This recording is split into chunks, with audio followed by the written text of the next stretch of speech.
Oh no, you got another gear in you. Here's the deal. It's in top of the tree. All the bottom and top is gonna be there, son. So I don't need you focusing on cars or money and stuff. You gonna get that.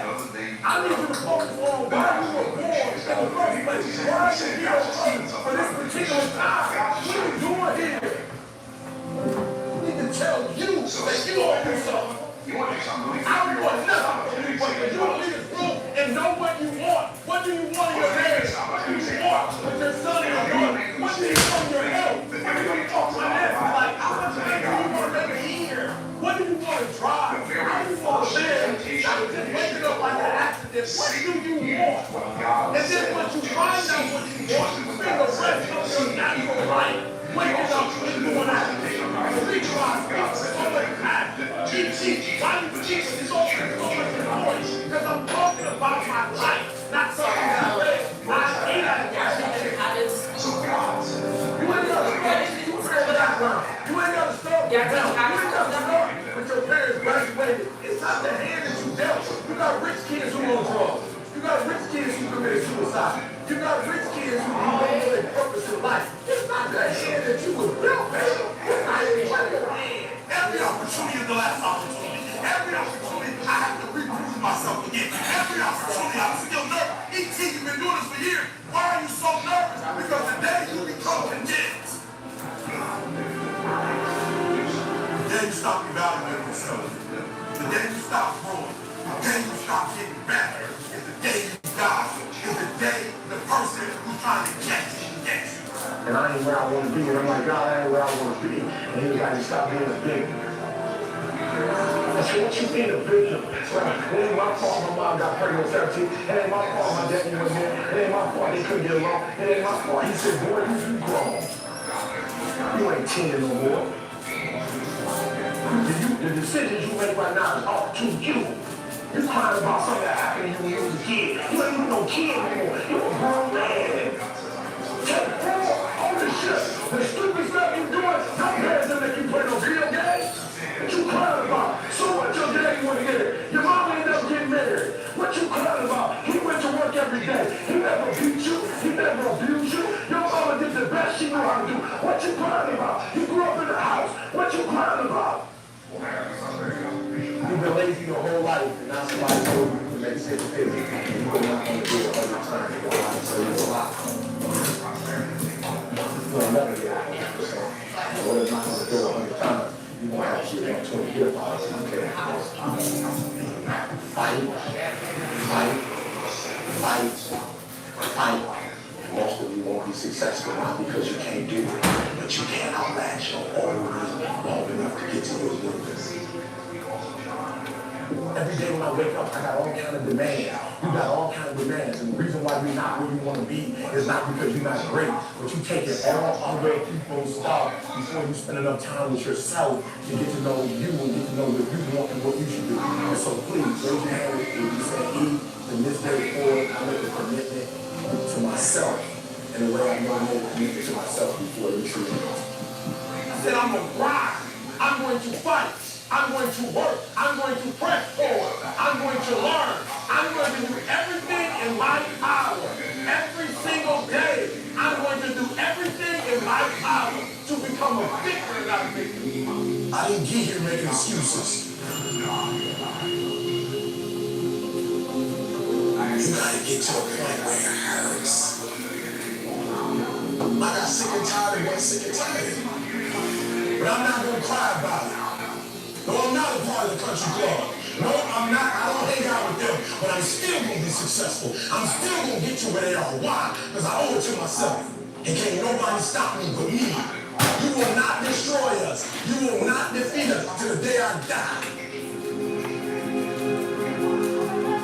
It's your mental toughness, your mental strength. We can, we will, and we must get through this. This is what's so sweet about success. That as long as you stay in failure, that like you get satisfied with that, when you actually come over to success, it's the same thing. Like you gotta have more and more and more. Just like when you're in poverty, you can keep doing it. When you become successful, so I went with the master's degree. Then when I went with the PhD, we came out with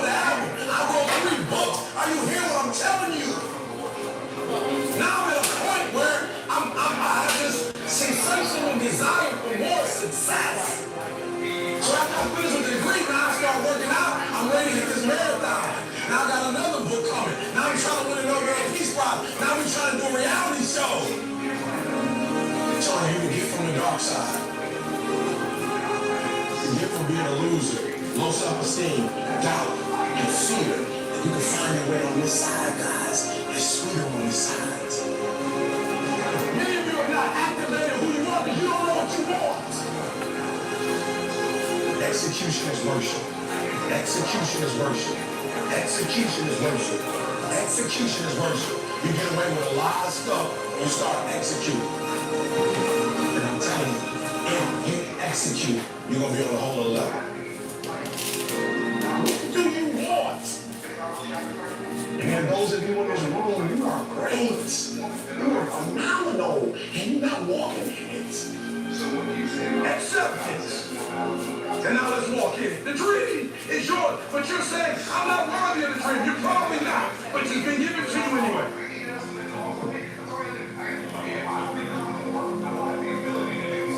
I really don't know what I want. I am not walking in greatness. My esteem is not where it should be. I'm accepting things that I probably shouldn't accept. And when I leave today, I'm ready to embrace the true me. Listen to me, as you're trying to get to that next level of success, you legitimately have to know what that is if somebody's going to be there for a while.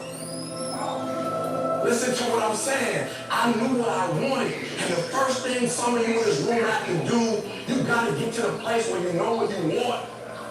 And then once you find out what you want, spend the rest of your natural life waking up and going after it. That's what I do. I wake up every single day and I go after what I want. But you don't know what you want when you're waking up to it. E.T., why am I not fired up? E.T., why am I sleeping in? Because you don't have a reason to get up. You don't have a reason to wake up early in the morning. You don't have a reason to wake up, but you gotta stop making excuses and find a way to win. Because once you start winning, I'm telling you, I can't explain it to you. The doors start opening. Opportunities start happening. But what you cannot do is you cannot quit during the process. You cannot give up because it ain't what you see. You cannot give up. And when you become a winner, they start seeing you with winners. And so I need you to create a culture of winning. And do me a favor, you don't have to win a whole bunch of stuff. Just win one day at a time. You cannot give up. What you gotta do is, you heard it. Champions keep going when they don't have anything left in their tank. That's the difference between the greats. That's what separates them. When they don't have no more, when it's over, when they're tired, when they're frustrated, when they're ready to give up, when they spent their last dime, that's when they get started. Are you hearing me? It's when you have nothing left. It's when you depleted all your money, when all your energy gone, when you have nothing left. That's when it's showtime. When you find a way out of no way, when you find breath that you don't have, when you find energy that did not exist, when you want this thing as bad as you want to breathe, that's when you find a way. I wish I could tell you you're tired and go take a break. I wish I could tell you it's going to get easier. I wish I could tell you that if you just keep going, it's going to get lighter. The weight is going to get lighter. I wish I could tell you that, but that's not the truth. The truth is you got to find something within. So I need you to be pregnant, guys. I need you to win. Until you know what you want, you will not get good rest. If you don't know what you want, then you've not begun to live yet. You gotta find something within, and that's gotta push you, and that's gotta elevate you, and that's gotta drive you, and that's gotta move you. And when you find out what your why is, and your why gotta be deeper than you. When you find your why, you don't hit snooze no more. When you find your why, you find a way to make it happen. There's no excuse for not living up to your fullest potential. No excuse. And I can't explain it, but you better feel me. Winners win and losers lose. I can't explain it any better than that.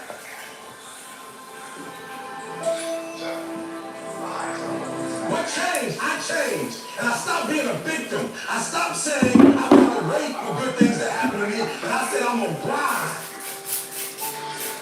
I'm going to fight. I'm going to work. I'm going to press toward. I'm going to learn. I'm going to do everything in my power every single day. I'm going to do everything in my power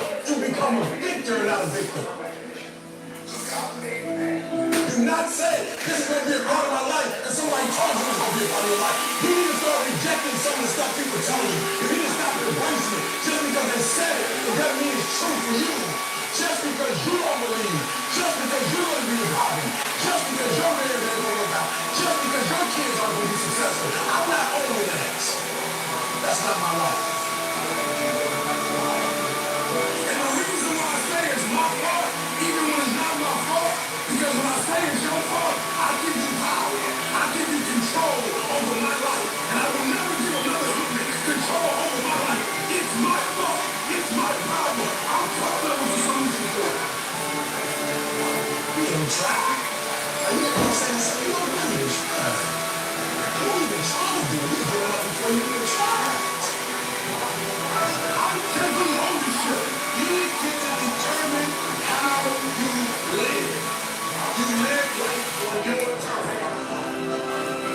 Go again, really with it. Some things you can skill yourself through. Some stuff you gotta get through. And where there is no struggle, there is absolutely no progress. I will. Come on, I will. Come on, I will. I must. I know many of you saw this game. They were down by 20. They were down by 20. Down by 20 in Golden State? No. Down by 20 away. But before this happened, if anybody's been studying him closely, what happened before this game happened? 77 three-pointers in a row. This boy made 77 three-point shots in practice. He was down by 20 points. He came back and won the game. You might have missed it. Do you see it? He's shooting the three-pointer with his eyes closed. They showed it on Sports Center. The boy's eyes is closed with the three. How about that? Muscle memory. His eyes is closed. What was he thinking about? He was thinking about in practice. 1, in practice. 2, 77. And he starts saying to himself, we down by 3 points. 3 times 7 is 21. Let me give him the biggest. 1, defense. 2, defense. God, don't worry about it. Just give me the rock. You sure? Remember what I did in practice? Seconds left. He's not even at home. He away from home. He got his eyes closed. With one of the best defenders checking. This kid didn't take his team to the most wins this year because of what he does in the game. This is your year. This is your moment. If not you, who is not now win? This is you, baby.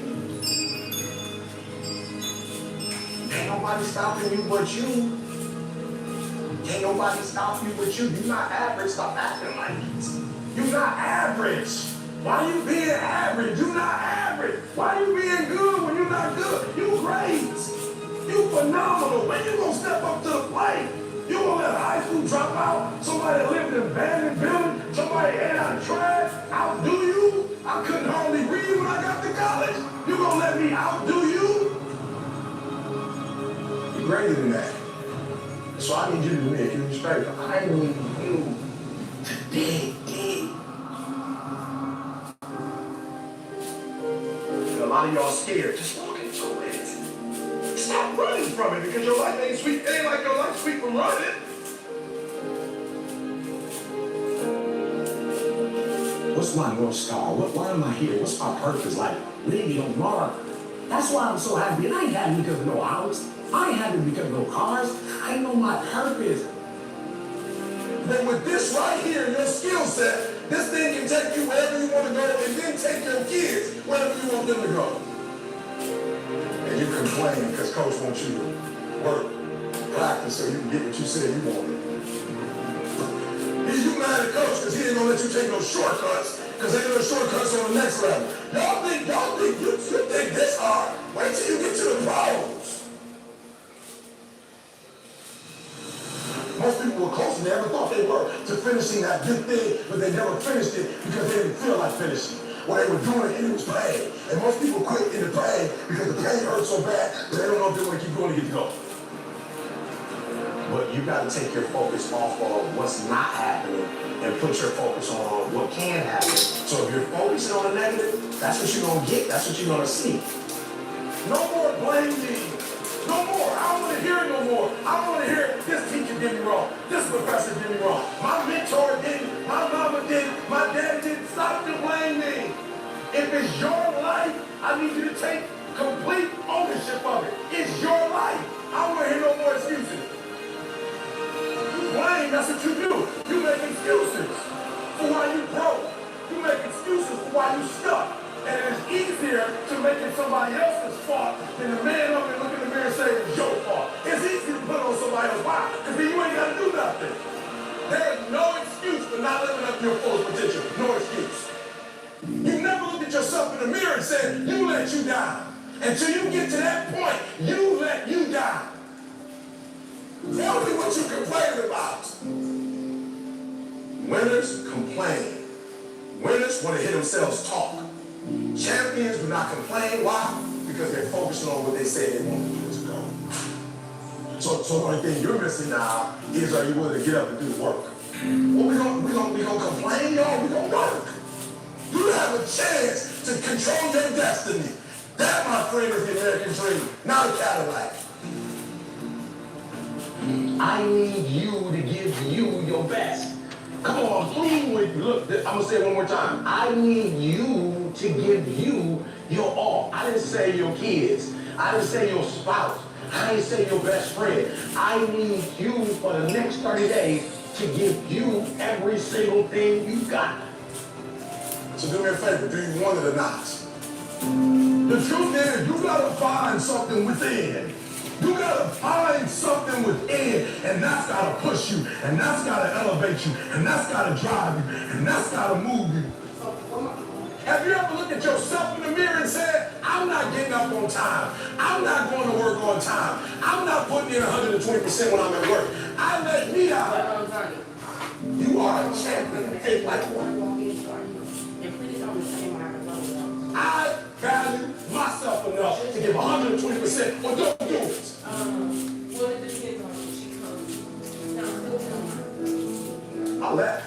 I gotta be in control of my life. And I wasn't mad at nobody. I'm not mad at nobody now. It's just I feel like I gotta be in control. If something go wrong, I want to go wrong on my dime, not yours. I don't want to play by your rules. I want to play by my rules. Take control. Go for it. Please, you have to hear this. When I say I need you to be intentional and deliberate, hear me, I want to paint the picture. You have one team that has the ability to score. They have the ability to do well. They have the ability to score on the opponent. What their challenge is that they can't do it, they can't sustain it. You have one team that's good in spurts. You have another team that's dominant. The teams that are dominant because they can do it from beginning to end. Right, listen to me, and they can do it team after team after team. Right, they can do it over and over and over. And they dominate because they put pressure on you from the time you start to the very end. Like, oh, even when they're up, they continue to dominate. And your problem is you're not intentional and deliberate. You wake up on Monday and you might be strong, but by Wednesday, are you hearing what I'm telling you? You're not intentional and deliberate. You are hoping that the best is going to happen to you, and the best never happens to you. Like, this is critical. What don't you have? Because all these things are going to stop you from getting to that next level. What don't you have in terms of getting to that next level? What don't you currently have? Because what you don't have, you need to start doing your homework so you can what? So you're going to get that. You owe yourself. I didn't get here making excuses. It's your life. Only one person can stop you from making that become a reality, and that's you.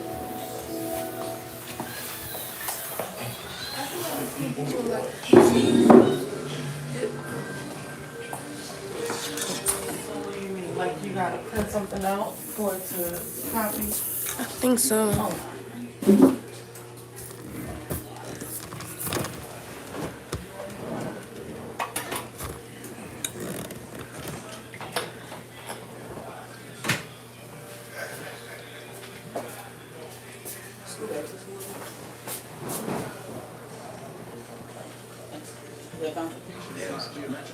not linear, it's exponential.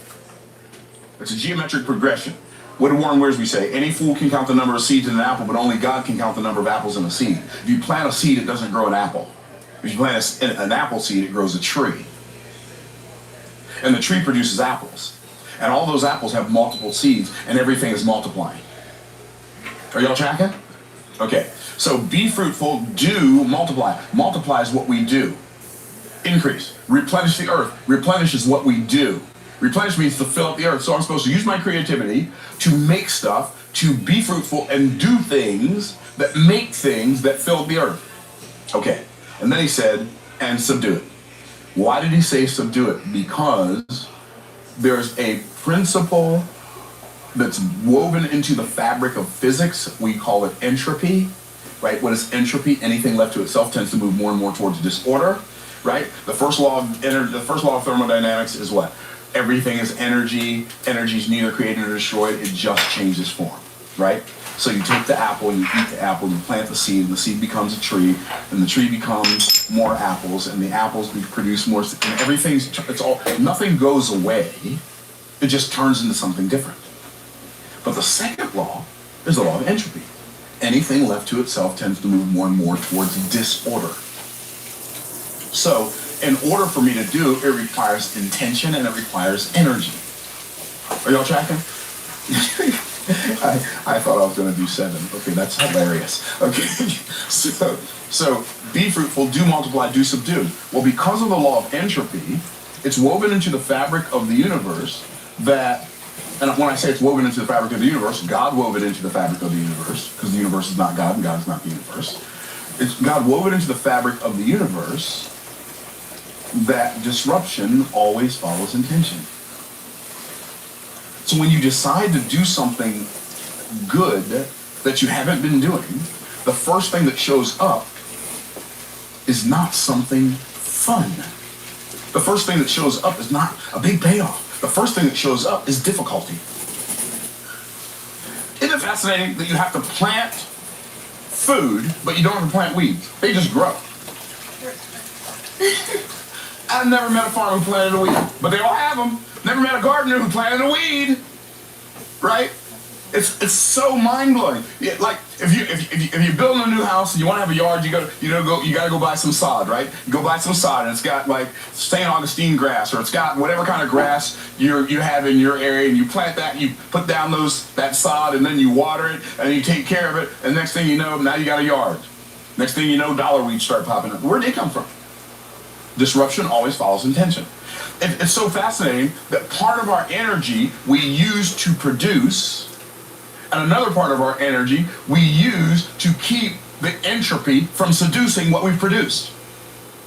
Like, what in the world is happening here? Okay, so do, and then God says have dominion. Have dominion. Now, here's the formula. Be, do, have. But this part of the formula, be, was created for the platform of time. This is the platform, and these are the parameters. And the parameters are be, do, have. This parameter was made for this part of the platform. Anything you're going to become that you are not right now takes time. And see, so many people are in such a big hurry that I tried that already for 3 whole weeks and it didn't work. Right? Isn't that what people say stuff? Like, what are you talking about? I was having a conversation with one of my clients last night, and she asked me a very valid question. She said, Mayor, like, in corporate America, we're taught not to talk about how much money we make, but in your business, you talk about how much money you make. Like, how do you keep employees? You asked that question before, Trudy, right? That's a valid question. But see, here's what people don't realize. What people don't realize is the money that I make now is not from the work I do now. The money that I make now is from the work I did when the work was only working on me. The money that I make now is from the gestation period that lasted for decades. And for somebody to come into my space and believe that they deserve a big chunk of this pie just because they're here and they are helping and the work that they do is valid. That's not my point. Is not that the work they do is not valid. It's very valid. But somebody who's been here for 5 years, they think, well, I deserve more money because look how much money you're making. But I'm not making this much money because you showed up. I was making this much money before you showed up. And so anything you're going to become is going to take time. And see, people want to rush the washing machine. People come and see something. Even those with clients. I've got clients. They come and see, like, oh, I'm going to go do what Myron did. Really? Really? You're going to spend decades learning and decades trial and error. And in the beginning, more error than trial. And you're going to last through that learning curve to the point where something finally clicks that you can put on rinse and repeat. See, and most people, when they don't get the result, and say, when I started in sales, I didn't make my first sale for a year and a half, for 18 months. But I kept doing it. Why? Because I didn't have any place else to go. I didn't have alternatives. Sometimes our biggest problem is we have too many choices. Right? There's so much opportunity in the world today, you can do shiny object syndrome until the cows come home and never make anything work. Why? Because you think the problem is the opportunity. But the problem's not the opportunity, the problem's the opportunist. One more time. So be, do, have. God, I love this so much. Somebody said to me on comment on one of my, brother, don't get distracted by the money and forget about Jesus. That's the craziest thing I've ever heard in my life. As if it's separate, it's somehow separate. What are we talking about? Don't forget about Jesus. Jesus is the reason I'm here. I'm not confused. But I'm not going to step on the brakes on my productivity because I don't want to not be focused on Jesus. What are you talking about, bro? You're pretending to be focused on Jesus, but you're working 13 hours a day and struggling to take care of your family. And you're acting like because I'm making more money, somehow that means I'm more focused on money. I'm going to tell you right now, I'm way less focused on money than most people. I'm more focused on time. Fascinating discovery. This is 1B.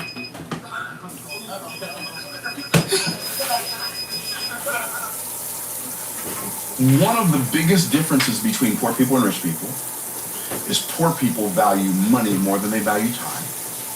And rich people value time more than we value money. Poor people value money more than they value time. That's why they're cheap. No, they're not cheap. I'm not saying they're cheap. I'm saying they'll go to a restaurant, church folk, go to a restaurant on Sunday afternoon, sit there for 5 hours and leave $1 tip in a trap. That's called an anti-witness. Okay. So we have to understand that your desire to have something nice, to have a nice experience of life, your desire to have like a nice car and a nice house, live in a nice neighborhood, take a nice vacation, and have a nice sized bank account, that desire, God gave it to you. Unplug it and plug it up over here. God's the one that gave you a desire for nicer, better, because the first command was be fruitful, multiply, replenish the earth, subdue it, and have dominion. God commanded the man to be progressively productive in his life, his whole life. Your desire to make today look better than yesterday, and this week look better than last week, and this month look better than last month, and this year look better than last year, and this decade look better than last decade, is God-given.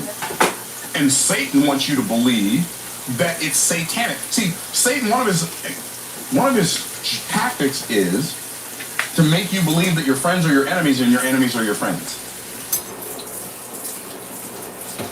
Remember what he said to Eve in the garden? You shall not surely die, for God doth know that they eat thereof. Then your eyes will be open and you should be as God's knowing good and evil. What's he saying? He's saying God's just keeping something from you. God's just trying to keep you from being like him. So, you want to do something really good for your life? Stop attending Satan's Bible studies. What does that even mean, stop attending Satan's Bible study? If you make the mistake of thinking that everybody who talks about the Bible is representing God, you are delusional. The very first temptation in the history of the world, Satan used what God said to deceive. He twisted what God said to deceive Eve in the garden. He also twisted in the first temptation of Christ, he twisted what God said to attempt to deceive Jesus. But Jesus is the truth, and the truth cannot be deceived. Okay, so your desire to have is God-given. So God says, I'm going to give these people an intense desire to have. And then I'm going to tell them, I'm going to give them some principles and laws that these are the things you must do in order for you to have what you want to have. So having speaks to my property. I'm going to stop on this one for this part, for this mindset shift. Having speaks to my property. Doing speaks to my activity.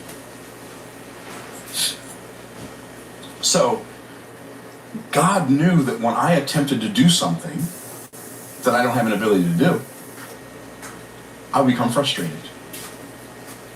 I'd feel challenged. I would feel insignificant and insufficient. But the reason he did that was not to frustrate us, but to get us to yield to the thing he cares about most.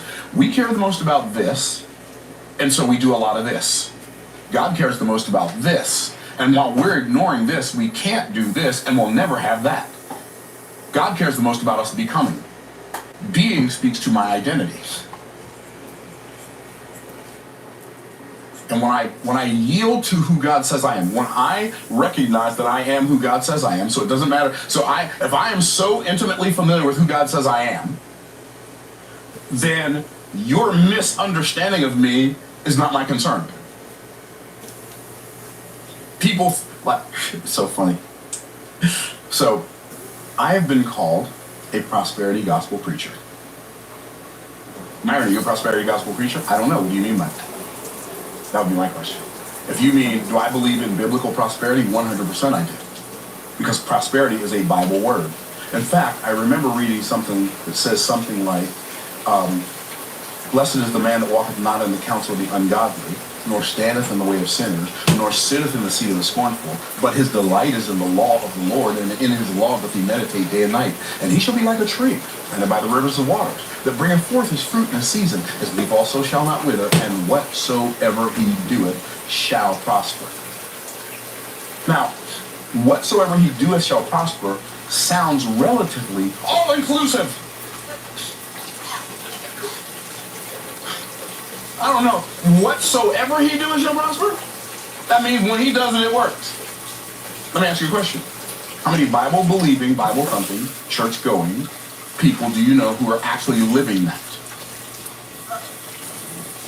Yeah, so if that's what you mean by prosperity gospel preacher, the word gospel means good news. And the good news about prosperity is you can be prosperous. Now, but if you mean, am I telling you to give me money and God's going to bless you? No, I don't do that. I don't have any blessings for sale.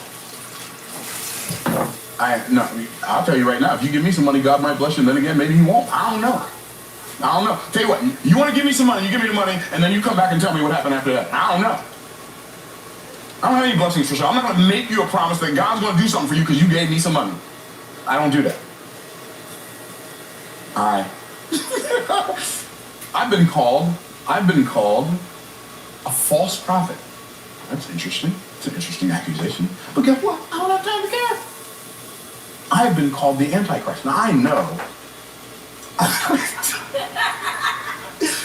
I know I ain't Antichrist. What? Chaplain. Okay. It's so fascinating how super religious people get their doctrine from loud sermons. Go read the Bible. Go study it. First of all, you might come across, if you read the whole Bible, you might come across a passage that says something like this: the servant of the Lord shall not strive. You might find that one in there. Be not overcome of evil, but overcome evil with good. Be ye kind one to another, tender heart. I mean, there's all kinds of stuff in there that tells about our attitude. Anyway, okay. See, here's what I know. If I am made in the image of God, and God planted the seed of an aspect of his creativity inside of me, that means I know I can do anything he tells me to do. God tells me as a man that I'm supposed to love my family, I'm supposed to love my wife, I'm supposed to provide for my house, I'm supposed to leave an inheritance to my children's children. I can't say, well, leave an inheritance to your children's children and other impossible things. I can't say that. Ladies, God gives you a template on how to be like the most valuable woman ever in Proverbs chapter 31. You know what Christians do? They'll write books like the Proverbs 31 woman and other impossible dreams. So what you say about what God said is more valid than what God said about what God said. It's so fascinating. All we have to do is yield to being who God called us, created us, and then called us to be. That's all I gotta do. Okay, if I will become more, I will have the ability to do more. And if I do more, I automatically deserve to have more. So that's the first mindset shift. Okay, we only got 6 more to go. The next one that shifted my existence was kind of based on the same passage. It's this one. The 4 levels of value. The lowest level of value is implementation. Down here, you use your muscles over time to make money. Wealth is a spiritual, it's a spiritual attribute. Wealth is spiritual. In fact, poverty is always the result of spiritual warfare. Always. There are no exceptions to that. Man lacked nothing until Satan attacked in the garden and man believed Satan's word over God's word. Poverty is always the result of spiritual warfare. Okay. So implementation is the lowest level of value. Wealth is not money. Wealth is my ability to create value for someone other than me. And the only thing I have to use to create value for someone other than me is my muscles over time. The amount of wealth I'm going to create is going to be limited. Are y'all tracking? If you go to a hotel, I don't care if you're paying $2,300 a night for a hotel room.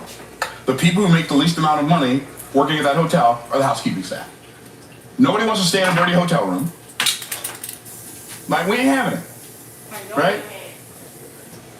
Find a piece of hair in the sink. You go down, my sink is dirty, right? Without housekeeping staff, you can't have a hotel. And yet they could get paid the least. Why? They don't get paid the least because of what they do is not valuable. What they do is immensely valuable, but it's on the lowest level of value. The level of value that they work on has a ceiling. Are y'all tracking? So the next lowest level of value is unification. On this level, we use management skills to make money. And if you're managing other people, that is a higher spiritual activity than doing the thing yourself. Oh, now I get it. So managers make more than the people they manage, even though the people they manage are doing more of the work itself than the manager. On the unification level, like, there's limitations. On the low end, you might make $80,000 a year. On the high end, or you might make $250,000 a year.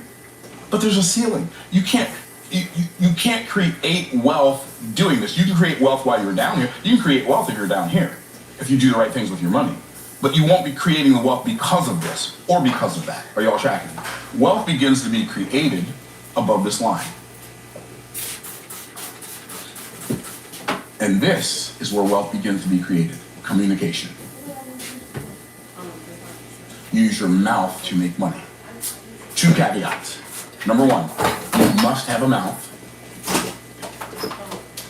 Congratulations, all of you are in the catbird seat right now. Number 2, you have to learn how to use that mouth effectively to communicate messages that move the masses and have conversations that create cash flow. So, the highest level is imagination. Now, I've often said, I got this from Genesis chapter 1. I know people say, hey, Genesis chapter 1, I didn't see that Genesis chapter 1. So I'll tell you what I saw. Here's what it says. And God said, let us make man in our image. So in order for God to say, let us make man in our image, what had to exist before God could say that? The image. Imagination. Image is the root word for imagination.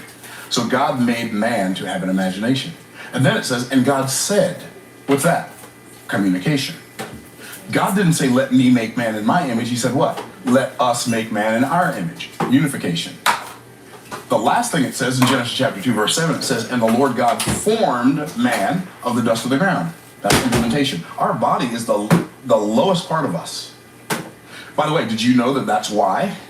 That's why we use, like animals, when they go eat, they lower their face to their food. Why? Because the body is, in it is what it is. Horse is a horse, of course.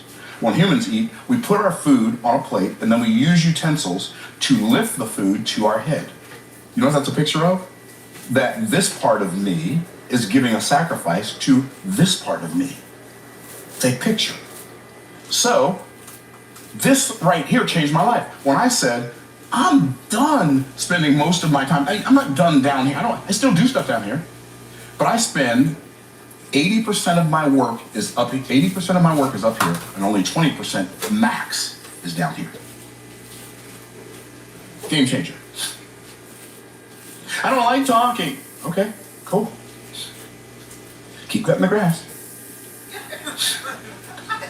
Keep washing the car, keep fixing your car, right? Keep cleaning the hotel. I didn't put this in. Okay, so four levels of value. Next one, I'm just going to do this one really quickly. It's easier to make a lot of money in a short period of time than it is to make a little money over a long period of time. That changed my life. It's easier to make a lot of money in a short period of time. I don't care what your definition of a lot of money is. I don't care what your definition of a little bit of time is. But let me put it in like 2025 language. It's easier to make $100,000 a month than it is to make $100,000 a year. It's easier to make $100,000 a week than it is to make $100,000 a month. It's easier to make $100,000 in a day than it is to make $100,000 in a week. And it's easier to make $100,000 in an hour than it is to make $100,000 in a day. And I know all of those are true because I've done all of them and I'm not bragging. And I've shown other people how to do all of those and they've, it's not a Myron thing. It's easier to make a lot of money in a short period of time. Your problem is not that that's not true for you. Your problem is that you don't know how to believe it. Because if you believed it, you would do the same thing I did when I discovered it. And you know what I did? I made a decision. Once I became aware of this, because all transformation are 6 levels of transformation: awareness, intention, decision, discipline, recognition, and celebration. And so when I became aware of the fact that it's easier to make a lot of money in a short period of time than it is to make a little money over a long period of time, I made a decision. I set an intention and made a decision. And my intention was, I'm not doing the hard stuff to make a little bit of money anymore. I'm done. I'm done. I made a decision. And when I made that decision, I had enough discipline to stick to it. I'm not going to look at any of the hard ways to make a little bit of money. And you know what happens when you do that? How much is a little and how much is a lot changes. Somebody call me, hey Myron, I got this great way to make $50,000. I don't want to have a conversation with you about making $50,000. Because to me, not because I'm all that in the bag, that's not a good use of my time. But it's not because I'm all that. It's just because this awareness has shifted everything for me. And it'll shift everything for you if you can just get yourself to believe it. Okay. And so, it's easier to make a lot of money in a short period of time than it is to make a little money over a long period of time. I've got 4 more. This is crazy. What happened to all that time? Okay. Yeah, I'm doing great. I'm doing wonderful. So here's what we're going to do. I'm going to do a part 2. I've entitled this video Escaping the Rat Race because so many people feel trapped in a cycle that feels extremely unproductive. And I'm going to share with you some principles that I've discovered that help me escape the rat race. And this is a continuation of a video that you saw the first part of last week, if you saw it, like the video we released last week. Because right now, while you're watching this, I am on vacation. Okay.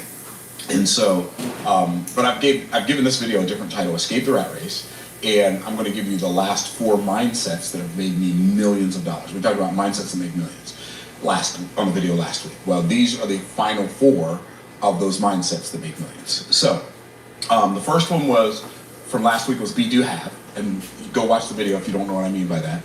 The second one was the 4 levels of value, and the third one was it's easier to make a lot of money in a short period of time than it is to make a little money over a long period of time. The next one is nothing is expensive.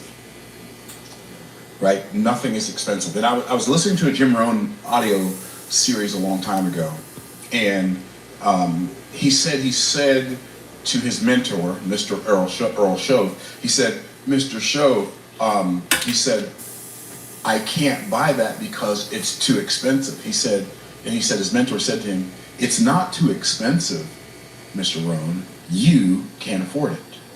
And the difference is, if it's too expensive, the problem is it. And you can't fix it. But if you can't afford it, the problem is you, and you can fix you. You're the only person who can fix you. And obviously, when I talk about fixing you, I'm talking about your habits, right? I'm not talking about, you get it. So nothing's expensive. Everything just costs what it costs. In fact, there are things you buy right now that there was a time in your life when you felt like they were expensive. They were too expensive. So when I had a poverty mindset, I used to like my whole life was figuring out, how can I get it for less? How can I get it for less? How can I get it for less? How can I get it for less? And I remember and we were really, like, there was 9 of us in our house. Unless my parents brought some of our cousins to live with us for the summer, and then there might have been 13 or 14 of us, right? And we never lived in mansions or anything.